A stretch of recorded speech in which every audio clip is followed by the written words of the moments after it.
Thanks for joining us on the NBC Connecticut YouTube page. I'm Mike Heidick. We're talking Face to Facts with new Representative Brian Farnen from Fairfield.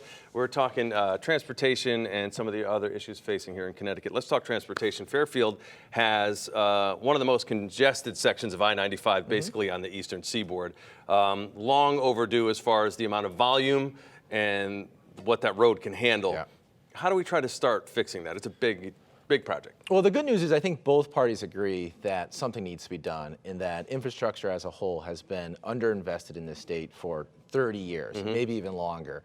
I don't believe tolls are the answer. I would like to see us use some of the rainy day fund money, not as much as the Senate Republicans are proposing, and really prioritize where we get the most bang for our buck. I think 95, the Merit, in particular, could really use infrastructure improvements. One of the major concerns, too, in Fairfield and really throughout the state now is rail. Metro North Rail has been, due for an upgrade for a while now. Other areas in the state are looking at high-speed rail. That might not be something we could do here in Connecticut, but there definitely needs to be some upgrades. Do you agree? Yes, and this is what's so upsetting to me with the most recent toll proposal is that rail and trains were left completely off that. So that made no sense to me from at the end of the day, I'm an environmentalist at heart. The fact that we're not going to try to get people onto trains, that really bothers me. And the fact of the matter is, those trains, for the economic growth of our state as a whole, we really need to be able to get people from Fairfield, New Haven, Stamford, Westport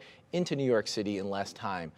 Those train rides have been expanded in time, and I really think that hurts home values and it hurts economic growth. If you're spending more time on the train, you're not spending time at home. Yeah, exactly, with your family. Let's talk about some of the other concerns. You're also going to be on the Education Committee. Moving forward, we see year in and year out our universities, the cost of the universities goes up. The cost of the job you get after you get out of the university doesn't go up nearly as quickly. How can we try to regulate costs where it's not so expensive to go to your in-state university like it is for UConn right now? Yeah, it really upset me. UConn, I think over a 3-year period had, I forget what the number was 17 or 27, whatever the in-state tuition increase was, it was exorbitant. Yeah. And I grew up in the Naugatuck Valley, working class family. Went to UConn. It was a place where you can get a great education for a reasonable dollar, and I see that slipping away. So we need to really, you look at some of the administrative costs at UConn in those public universities, they really need to bring that down, because if they can do that, then they can hopefully alleviate some of that tuition burden on in-state students. They would argue that they get less and less state funding.